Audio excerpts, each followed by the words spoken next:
If you were to come back as your 80-year-old self, and if you were to come back as your 8-year-old self talking to you now, what would they say to you?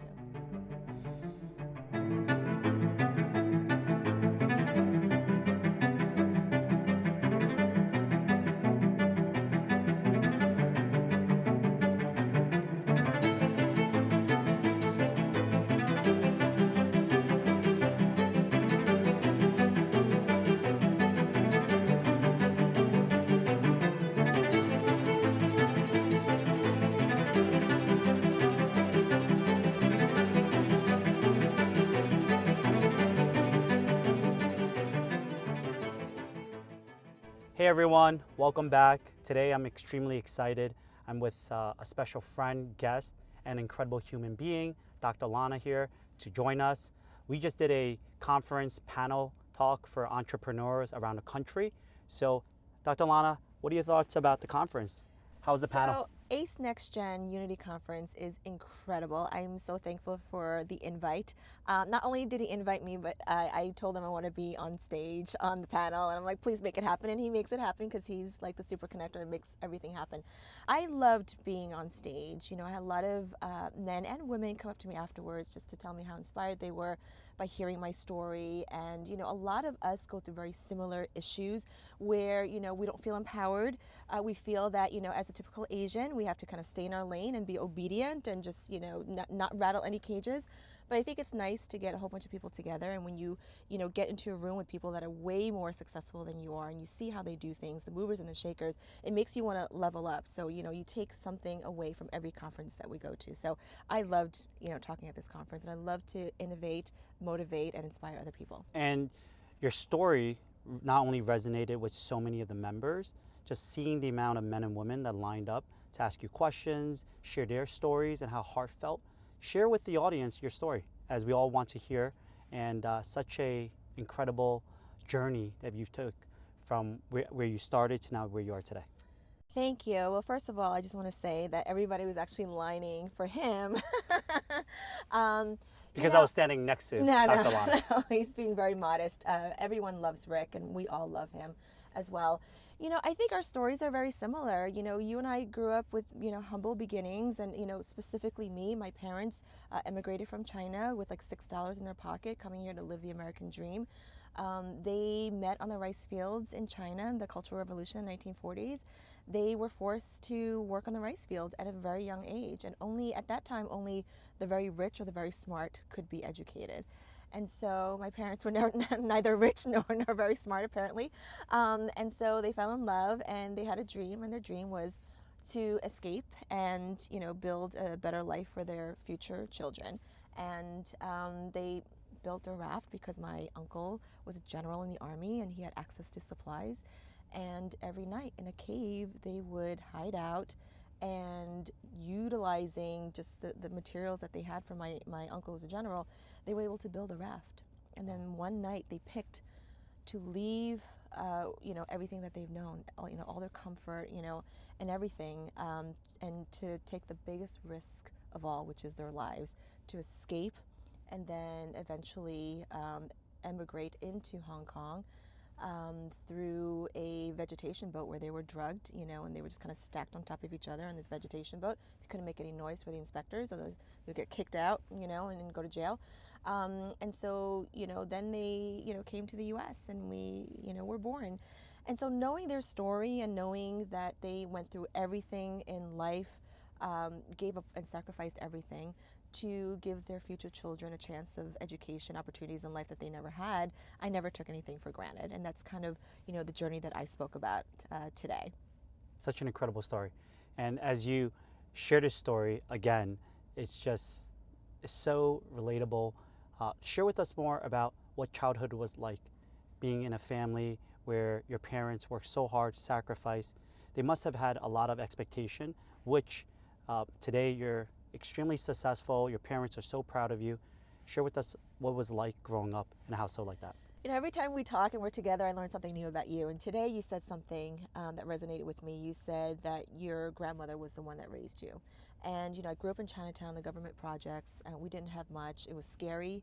There were times where we were scared to come out of our apartment.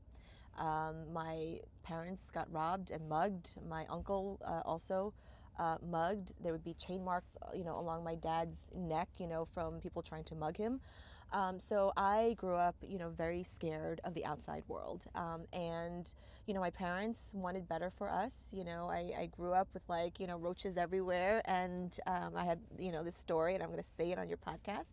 But I have the story of, drinking some soda from the refrigerator and realizing that there was a lot of things coming down my throat, realizing it was all filled with roaches. I mean, that's, the roach infested apartments that we grew up in.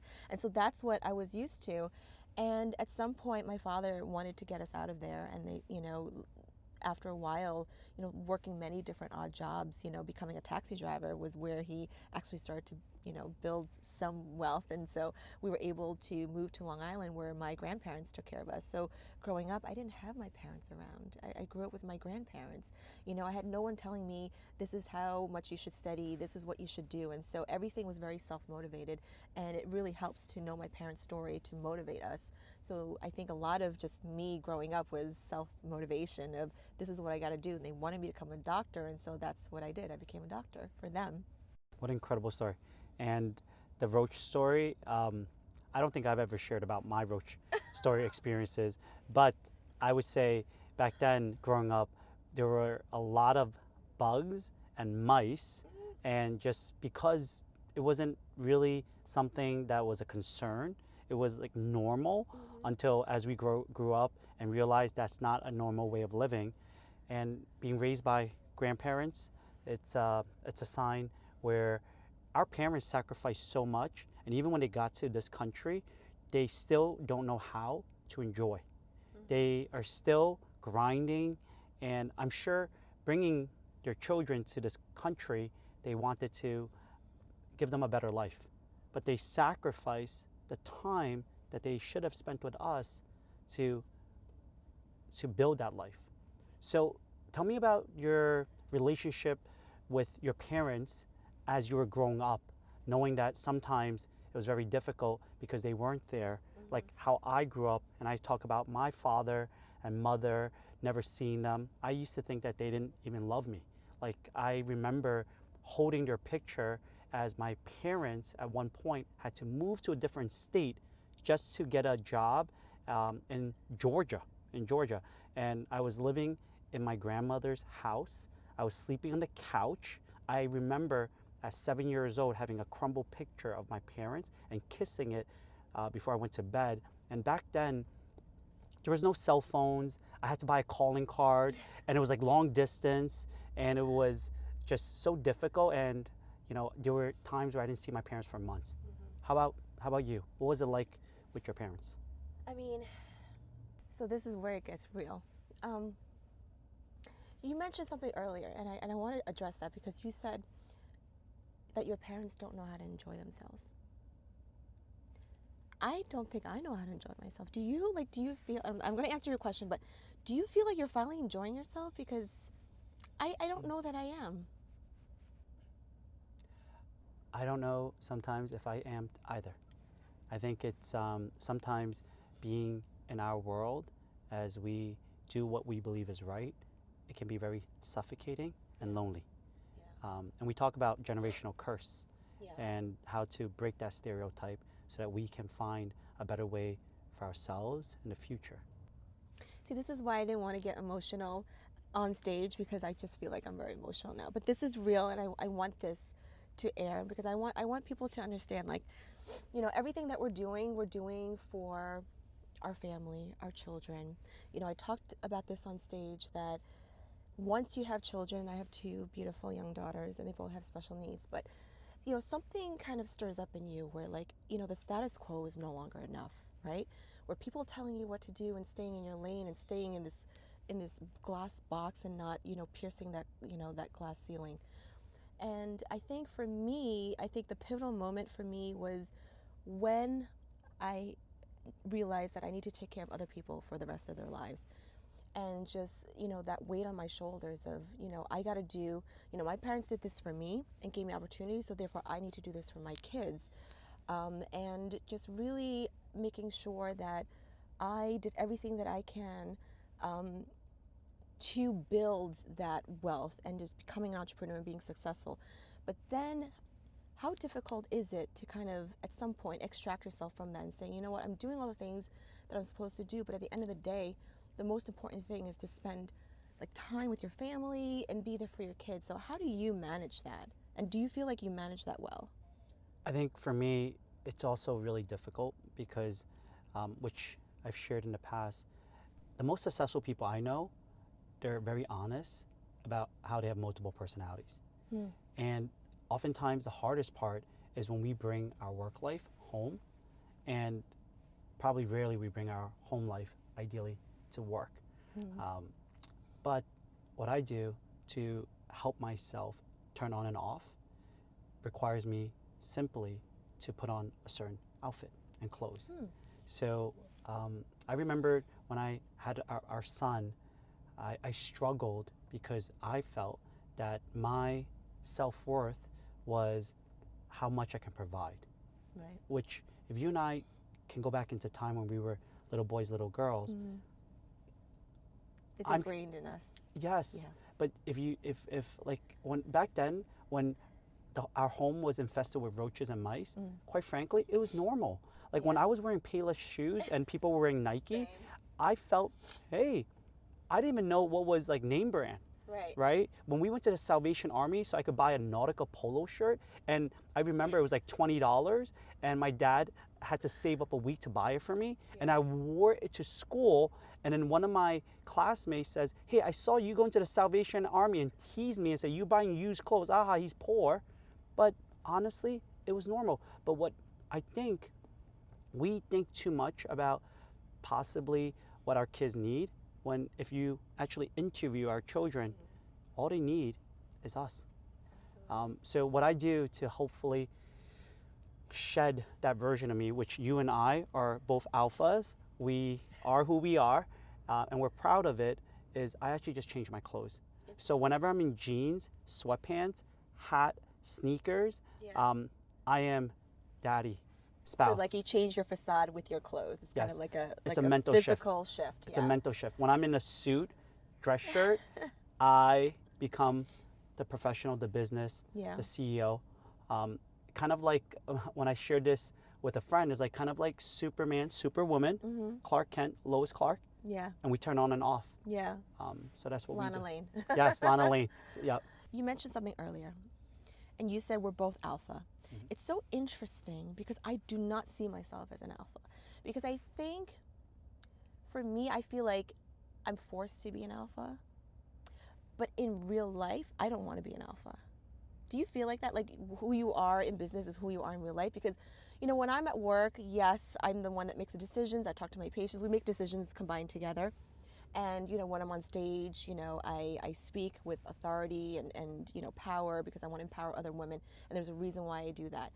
But when I'm at home, I don't know that I am alpha, nor that I want to be alpha. Like, I want someone else to be like, this is what we're going to eat for dinner tonight. Like, you know, I don't want to always have to make the decisions. And I think as a woman, it's a little bit hard to be alpha at work and be alpha at home. You know, there's that dichotomy, and I find it really tough, you know, to be both. And so when you said we're both alphas, and I looked at you and I was like, okay, I could see that you're an alpha. And there's so many different definitions of alpha. Like alpha doesn't always have to be like boss bitch or boss babe, you know, always out there getting it. But, you know, there's a softer side of being an alpha. But I feel like I have to be an alpha, but I'm not naturally an alpha. So I think it's hard for me to break out of that introverted shell to be extroverted all the time. What are you like? Like, what do you think? I think there's a saying, game recognized game. And I definitely been around enough people to know that you're an alpha. But I would say alpha, like the alphabet, at work, when it comes to business, you're a capital A. Okay. At home, you could be a lowercase a. At home, I would say I'm probably beta, gamma, or any other letter, because at home, Hannah's the alpha. Hannah's the alpha. People ask, like, what, you know, what do you normally eat at home? Whatever Hannah cooks. They're like, well, don't you cook for yourself? If Hannah doesn't cook, I starve. She's programmed me so well where I just entrust my life to her. And I think the reason is we can turn on and off where we believe is necessary. And I truly believe that, and I sincerely mean this, being a female entrepreneur is so much harder than being a male entrepreneur. Thank you for so saying much that. harder. Thank you for saying Yes, that. and I am, if I am sexist, which I'm not, I would tell you I'm team female than more male because that's why I have 2 twin daughters and 1 son. But I recognize, which is why your story needs to be heard, because you can inspire half the world, female population, so that you can give them hope, uplift them.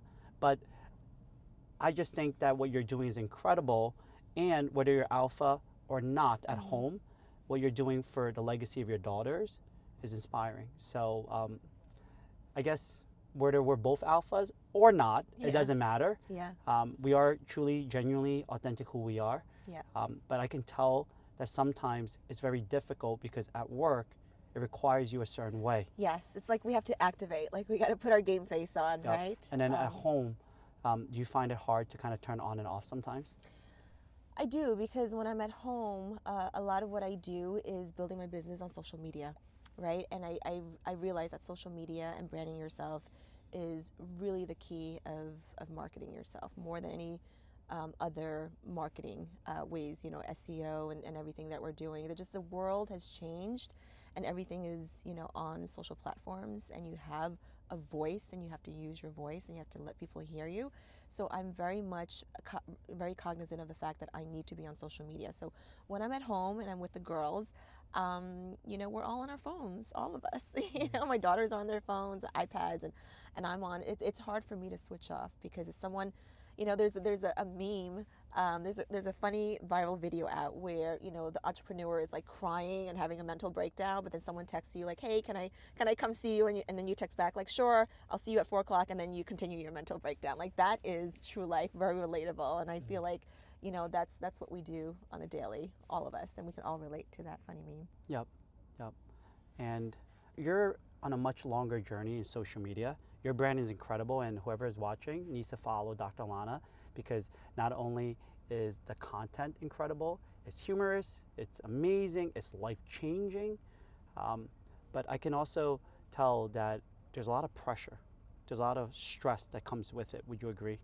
Do you see that come across, though? I'm just curious. No. Okay. No, not at all, Okay. because unless you shared with me, I would have never felt that way. I'll tell you, social media is fun. I do enjoy it. I enjoy it probably, sometimes more than my day job. I do love injecting people and making people beautiful and happy and confident.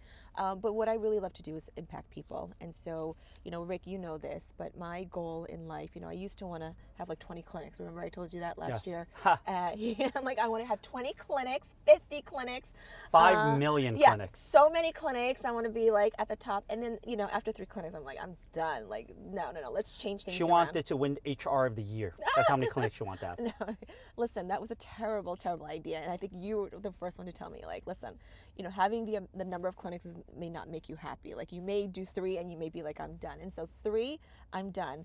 What I really love to do is, and I find my calling and I find my power, is to help other people. And I say that, like, yeah, we're doctors and, we help other people, but there's something that is magical that happens when you tell a story and you uplift other people that may wanted to quit medicine, women who were in similar shoes, who were passed over promotions, women who are mothers, just feel like they don't have that balance with their children, and how they navigate life like that.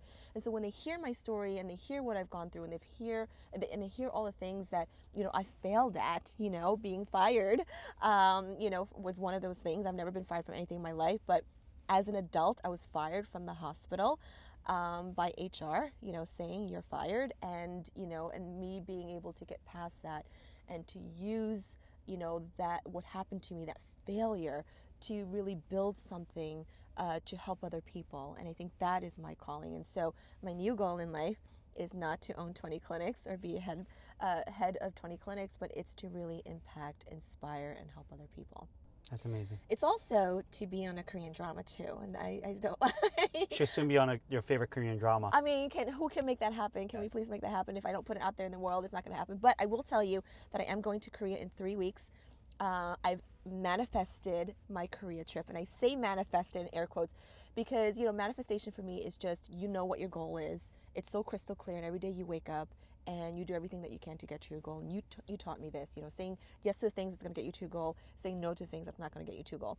I know that if I really wanted something like bad enough, and I just ask the right people and I do the right things, I will be able to get there. So I'm actually sponsored and paid to go on a trip to Korea to be at a international conference for K-beauty, Regeron, salmon sperm DNA.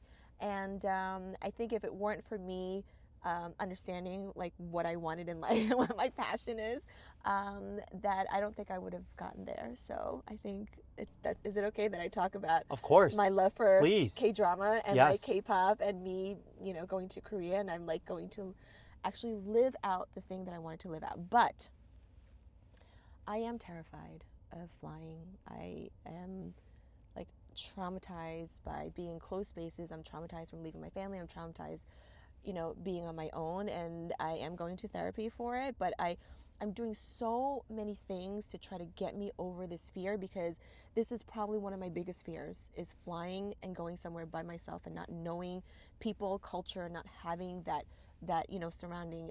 I've almost died when I was out of the country and in the Philippines, and I almost died by drowning because people weren't around, and I couldn't like rely on people. And so I have that really big fear of leaving everything that I know that's comfortable to me. That's why I never really left New York. It was just for residency at Brown. But other than that, I always stayed put because I always need to feel that comfort.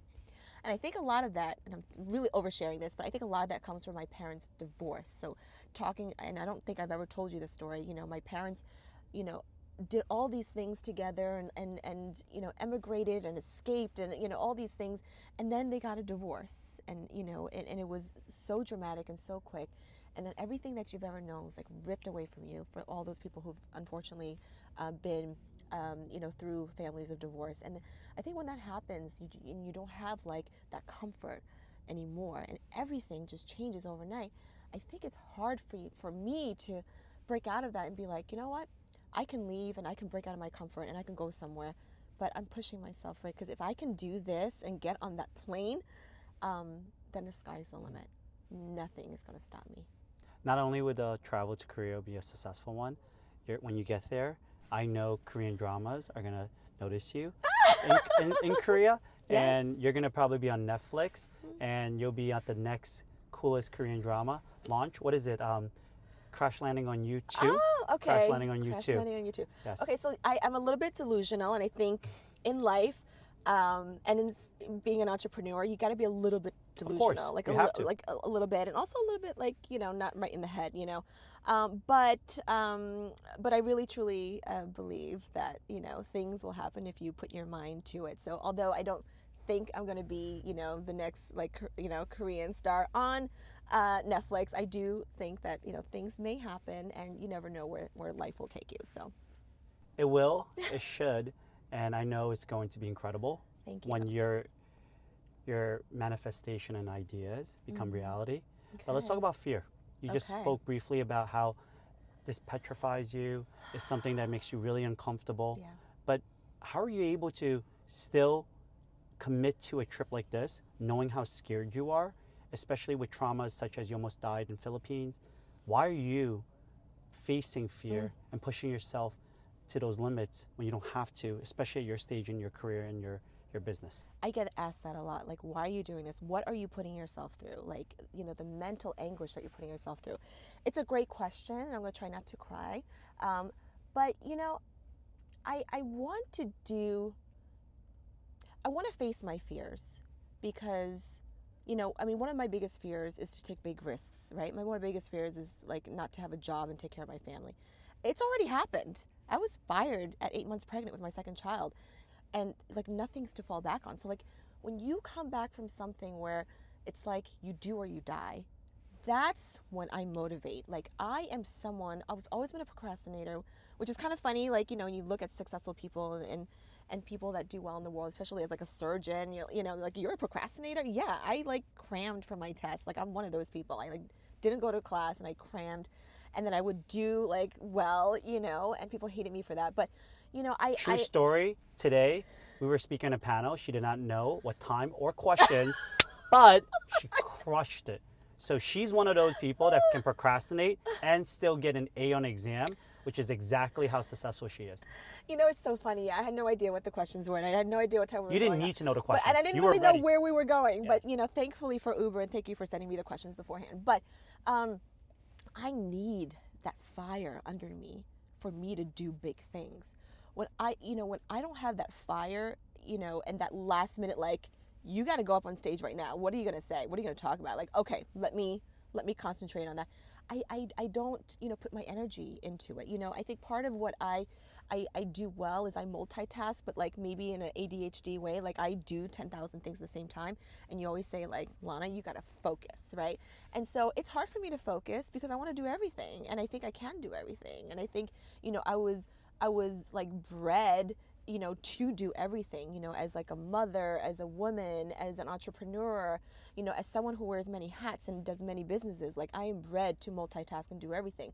I have obsession, and you'd once told me, like, Lanna, you have obsession eyes, and I didn't understand what that was, but I know that, and I can turn that on, and sometimes it's hard for me to turn it off, but when I get obsessed about something, I'm all in, and so I need for like that fire, that fuel to make me go after the thing. So when you say you're so, afraid to travel, what is making you do this thing? Number one, I want to show my kids, who has a lot of fears. My daughter doesn't even use the bathroom because she's scared and have anxiety. So I want to be that rock. I want to be like that person that's inspiring to say, you know what, this is my biggest fear and I got through it. Because I know that if I'm able to get through this, then the sky is the limit. I can impact so many more people by going on so many more platforms, like all over the world. And, I think it would be a shame if I just stayed home, which I did for most of my life, taking care of my kids and my daughter being special needs and being in the NICU and the ICU for 3 months. I'm like, now I'm unleashed and the sky's the limit and nothing is holding me back except for myself and my mindset. You've accomplished so much, and now that I can see your vision as you're saying all this, there's so much passion, and I could tell your passion overcomes those fear, which is why you're unstoppable and you're unleashing this newer, greater version that is meant to be unleashed. Thank you. I actually, when I'm talking to my therapist, I come up with ideas of ways to not let me back out of this, because there is a good chance that I'm at the airport, I get onto that plane, and before the door closes, I run out of there. Like there's a very good chance. Not going to happen. I think there's a very good chance. That may happen, FYI, and I may be on the no-fly zone after this, like on the no-fly list after this, but it's a possibility. And so I kind of run through all the scenarios in my head, like, okay, what if I freak out and I'm like, I need to get the F out of here, like get me the hell out of here, which has happened before, and I have like a true panic attack. But it's okay. I actually love the fact that we're talking about the fear and the panic, because this is so real, and like you see me on stages, you see me impacting, you see the power, but like in real life, like there's just so many things that like I'm afraid of. I want to get over this because I want to prove to myself and my daughters that even though you're afraid of something, there's things that you can do to overcome that. And there's nothing better than to just immerse yourself, to do it. So therefore I traveled to Detroit to speak on stage. I've traveled to Miami to speak on stage. I've traveled to Denver to speak on stage. I am keeping myself so busy so that I don't really have to think about the fear of me going on that Korea trip in that 16 hours on that airplane. And I've also made it my goal to put meetings together, whether it's with content creators, whether, in my mind, delusional as it is, with like K-pop places and K-drama places, but making that connection over there where I could say, okay, I have these meetings with these people, therefore I cannot just run out of the plane because, It's the accountability and the responsibility. Thank you. That's the word. Accountability. Yeah. And the people that rely and depend on you, you always want to show up. And what I really love is you guys can see how truly authentic and vulnerable she is and sharing. And that's exactly the passion she has, not only in everything she does, especially in your company, how you're truly authentic to the patients and helping them live their best life by making them find the confidence within to really, as you say, be their best self, be their best version. Now, we talked a lot about today. We talked about the past. What does the future look like for Dr. Lanna? I need to work less in the practice and work on the practice. I need to understand how to scale. And for all the entrepreneurs out there, the way to scale yourself is by building a very strong team and not have to be the one that all the decision depends on. And so I need to be better at not having to be in every single conversation. I have to be better at making decisions quickly, because any entrepreneur that I know that's very successful, they make quick decisions. They don't waver and hover. I know that I have a long way to go, and when I say I'm an entrepreneur, I say I'm an entrepreneur, I'm not a great entrepreneur. I'm not a great leader. I'm not a great CEO. But there are things that I am good at, and I'm good at vision. I'm as a visionary, as you are as well. So I have these visions, but I need people to help me execute them. And so what the future looks like for me is to really keep dreaming. I don't think I can ever stop dreaming. And the dreaming part and the Lulu part is what makes us want more.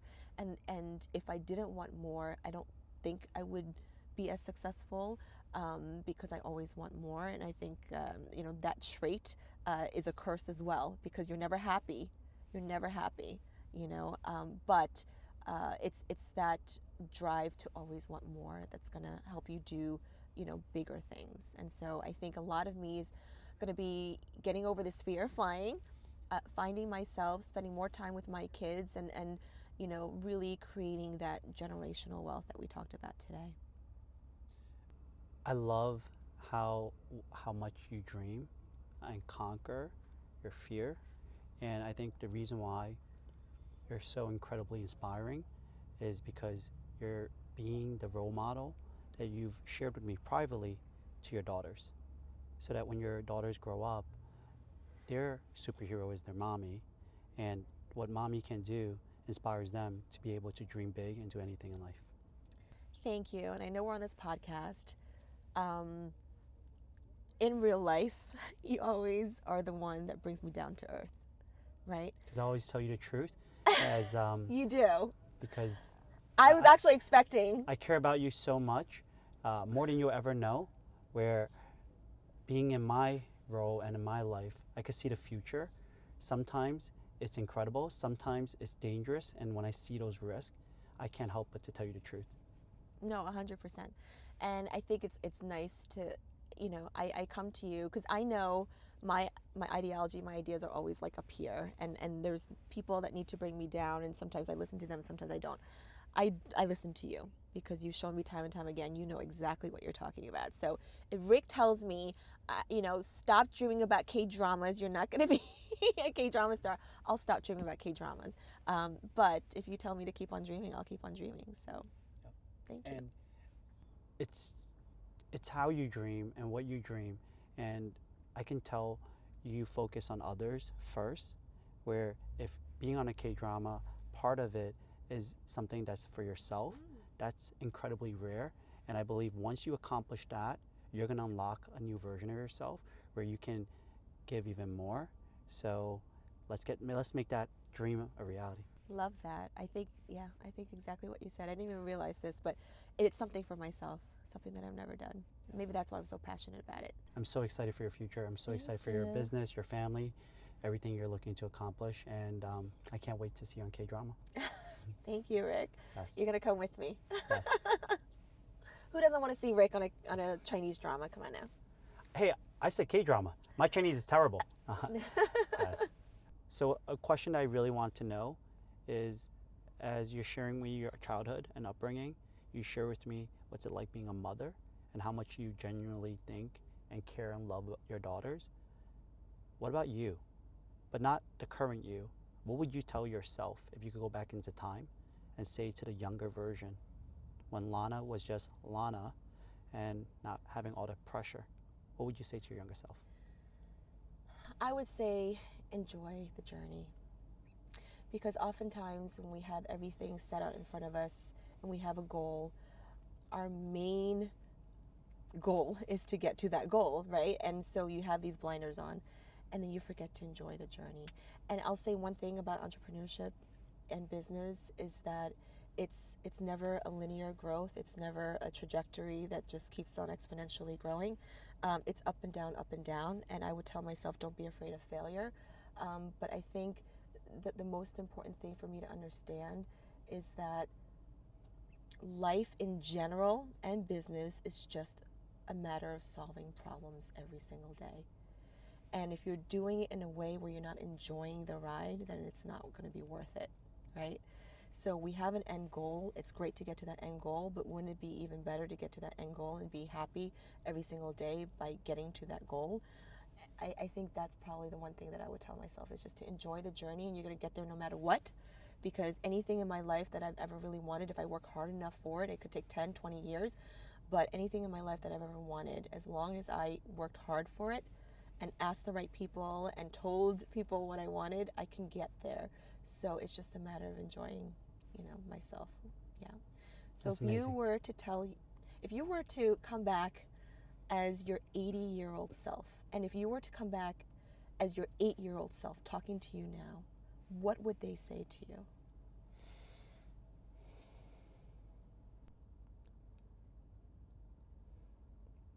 My 8-year-old self to me,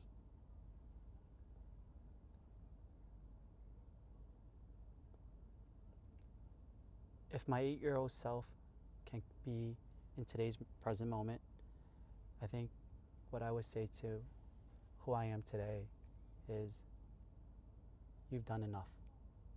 You've done enough.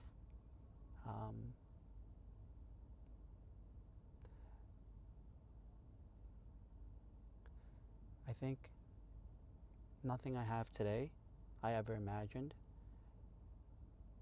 And quite frankly, I realize that when we're younger, I don't often share this, it's extremely lonely. Extremely lonely. And I would look at the clock and wish it would go faster because of how lonely and painful it was, at least in my childhood. And today, as an adult, after being a parent like you, I wish the clock would slow down. I wish I can tell myself, like I wish you could tell yourself, how what we created is more incredible than we've ever imagined, which is why what we want and need is not outside of our body. It's all internal. And you have young children, so do I. Sometimes I look at my son's eyes, because they say the eyes are the gates to your soul. And I can see in his eyes a younger version of me. Like I'm sure you could see the younger version of you and your daughters. And I just can't help but try to tell my son and tell the younger version of who I am that it's okay to rest.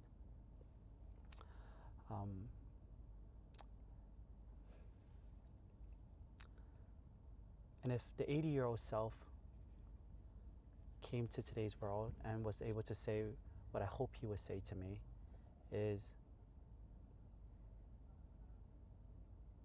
when you were younger, you were extremely lonely. Now that you're older, you don't have to be lonely again. One of my biggest fears is being forgotten. I always say this, everything and anything we do, always remember to be memorable. There's 8 billion people in this world. When you and I speak, when you and I meet someone, be our truest, authentic self, which is how we are unique. Don't try to be like anyone else. Because if you're like everyone else, no one's going to remember you. Right. When we are who we are, we're memorable. We come into this world with nothing. We leave this world with nothing. I just hope that the 80-year-old version of me will find that fulfillment where the loneliness stops. Wow. Okay. See, I brought Rick to to say that. Well, thank you so much for having me. Thank you so much for being on the show. See, I felt like I was on her podcast. I completely just I'm like, switched. Rick, we're gonna get you to cry. Yes. Now that I've cried. But thank you so much for sharing Yeah. your story. Thank you so much for all you're doing and the incredible, inspiring stories and how much you're helping others shape their lives so that they can have hope and one day be as great and incredible as you. Now, for everyone that's watching, how can they find you? Instagram. Okay. That's my favorite. I also am on TikTok. I'm trying to do more funny reels on TikTok. So if you want to follow my TikTok as well. But it's Dr. Lanna, DoctorLanna. Incredible. Everyone should be following Dr. Lanna before her social media blows up when she's on the next K-drama. So thank you so much. Yes, let's make it happen. Let's Thank make it you happen. so much. We're making this happen. Thank you for being a guest to an incredible, amazing podcast and sharing the panel together. This is the first time we shared a panel. Yes. Inspiring so many entrepreneurs, making your vision a reality, and to many incredible, brighter future days together. Thank you so much. Cheers. Appreciate this. Who would have thought that we would be in your Rolls Royce, like cheersing and drinking on a Friday? I mean, this is pretty amazing. Who'd ever thought that we would be talking about cockroaches and mice and our childhood? And eating cockroaches. Oh. People could be like, oh, okay, this girl's crazy. Hey, it's a delicacy in certain Asian countries, so it's all good. You're right. I remember, Absolutely. like, they make soups with, like, cockroach carcasses. I don't know about that, but No, they do. All right, maybe it's I just know. my family. I know. Going to Thailand, I've ate a few fair share of bugs, thinking that okay, they're gonna make it taste better because it's Yeah. fried. No, it Yeah. doesn't. It's disgusting, but it is what It's it good is. protein, though. Yes, it's So- great protein. Yeah. Yes. Well, thank you for having me on. Thank you for being here. I didn't realize this was our first time that we spoke on stage together. I thought we did it already. No, this is the first time. No, Cheers it's an to honor more. to share the stage with you. Listen, Cheers. Gold House, here we go. Okay. Likewise. All Cheers. right.